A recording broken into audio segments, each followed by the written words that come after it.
Hey Seahawks, welcome to another edition of Teal TV's Seahawks Central News. I'm Kara Trotter. And I'm Yan Wang. Special shout out to all the internet surfers out there watching us on YouTube. That's right, Yan. YouTube.com/TealTV2010 is Teal TV's on YouTube page with all our shows. In case you miss an episode, you can check it out there. Seahawks Central News starts right now.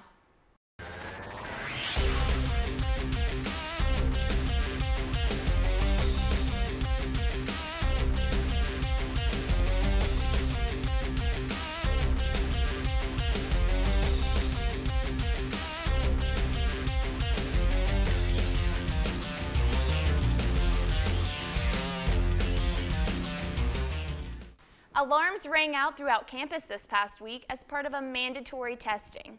Monday at noon, the campus conducted a full volume test of the Seahawk warning siren system. The siren rang out across campus for just over 5 minutes. The school added 3 new alarms on campus this summer, extending coverage of the sirens to 100% of the campus. The siren is part of the extensive emergency system known as UNCW Alert, which includes alert emails, text messages, and other communication tools.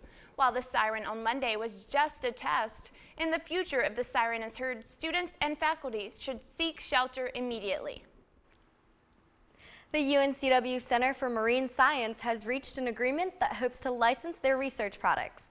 Bionic Development Group is a non-for-profit entity associated with the campus's Marine Science Center. They are now working with the Cary-based company Ocean Therapeutics Incorporated to bring several substances developed through Bionic to pharmaceutical companies.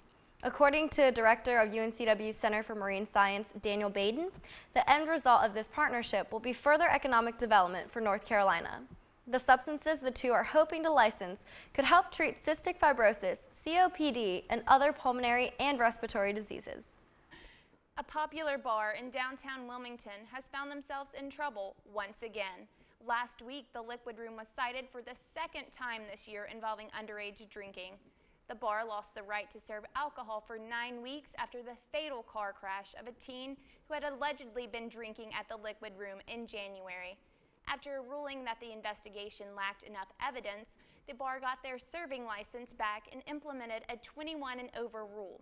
That rule was in effect until one night last week when the bar went 18 and over due to financial reasons. That same night, North Carolina's Alcohol Enforcement Agency started a special weekend operation in Wilmington and cited the bar with the violation during a compliance check. According to spokeswoman for the ABC Commission, Agnes Stevens, being found guilty of a second violation can mean a $2,400 fine or a 24-day suspension of the bar's liquor permit. During the ALE's weekend operation, more than 180 people in the downtown area were charged with alcohol-related violations, including 120 people cited with underage possession. And now let's jump over to Sarah Lively with the Weekend Weather Watch. Sarah? Good evening, UNCW. I'm Sarah Lively with your Weekend Weather Report. Temperatures are starting to cool down in this mid-September, but still pleasant for outdoor activities and the beach. Friday will have a high of 88 and a nighttime low of 69. Saturday, temperatures will reach 86 with a low of 64. Sunday will have a high of 84 and a low of 65. Look for plenty of sunshine this weekend with minimal cloud cover. This weekend will be a good weekend for travel as well. Some of you may be making the drive to Charlotte for Lady Gaga's first ever visit to the Queen City, and you can expect it to be a pleasant one. Temperatures Friday will reach a high of 91 and a low of 65. Saturday's high will be 88 and a comfortable 63 degrees in the evening for those of you who will be downtown for the concert. Sunday's high will be a warm 90 and a low of 63. For those of you going to Greenville, the high will be 89 on Friday and the low 64. The rest of the weekend will feature highs in the low 80s and lows in the upper 50s. Now for our college football game of the week. The Cincinnati Bearcats will play at Carter Finley Stadium Saturday night against the NC State Wolfpack. Kickoff will be at 7:30 p.m. and fans attending the game should expect temperatures around 62 degrees. After a quiet past week in the Atlantic, the ocean is becoming alive again with full force. We are monitoring 2 storms for you in the Atlantic right now. Hurricane Igor is probably headed towards Bermuda, while Hurricane Julia is expected to turn upwards and literally just travel in the middle of the Atlantic. It doesn't look like she'll be hitting any land for now, but stay tuned for further updates. That's it for this weekend's weather. Enjoy another beautiful weekend, Seahawks. Yan and Kara, back to you. Thanks, Sarah. UNCW Presents is bringing a new act to campus. Famed guitarist Lionel Lukey will bring his talents to Keenan Auditorium September 22nd at 8 p.m. His music is described as jazz with West African influences. It is played in unison with his tongue-clicking percussion, scat singing, and other vocal improvisations. Tickets are $6 for UNCW students and $22 for the general public. They can be purchased at etix.com. For more information, visit uncw.edu/presents.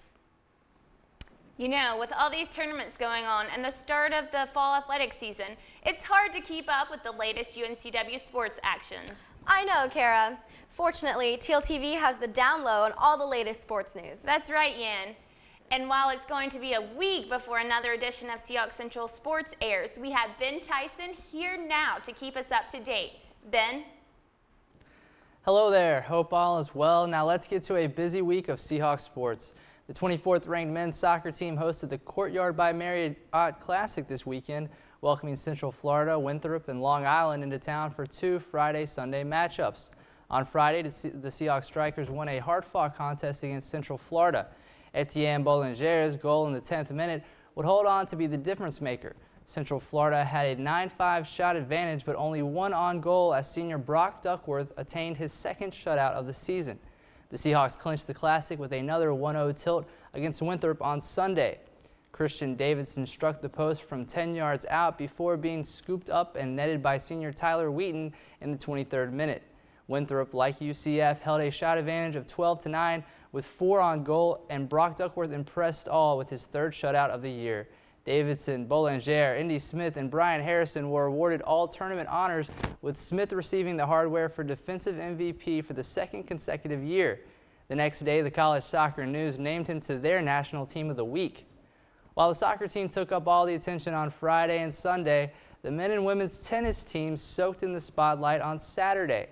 The men dominated the UNCW Collegiate Tennis Invitational at Landfall Country Club, going unbeaten in singles and doubles matches.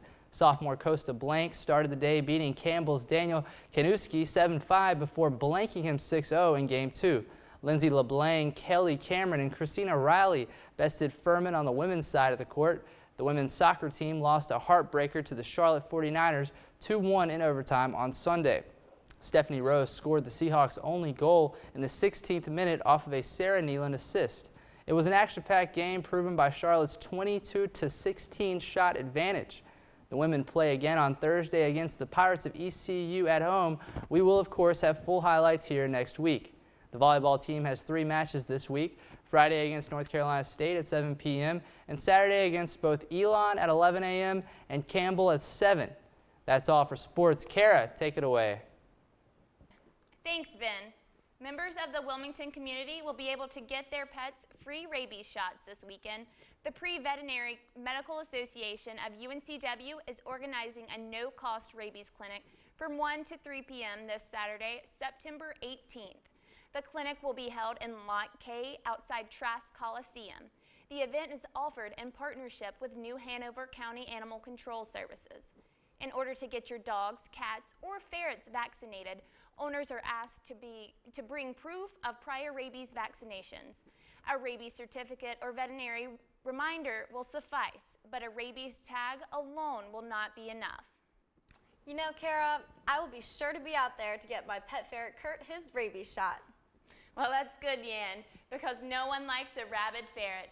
That wraps it up for this week's edition of Seahawks Central News. Tune in again next week, 8 o'clock, Channel 5 off campus, Channel 77 on, or check us out on YouTube. Special thanks to UNCW TV and the Communication Studies Department. As many of you may know, I'll be graduating in December. I'd like to say a special thank you to everyone here at TLTV. Thanks to Lucas Haskins, Ben Tyson, Dustin Miller, Chip Bobbert, Bill Denome, Richard Pozzillo, and of course, my beautiful co-anchor. It has been wonderful anchoring for Seahawks Central News. Stay tuned next week for Sarah Lively. Until next time, I'm Kara Trotter saying so long Seahawks, and we'll miss you again.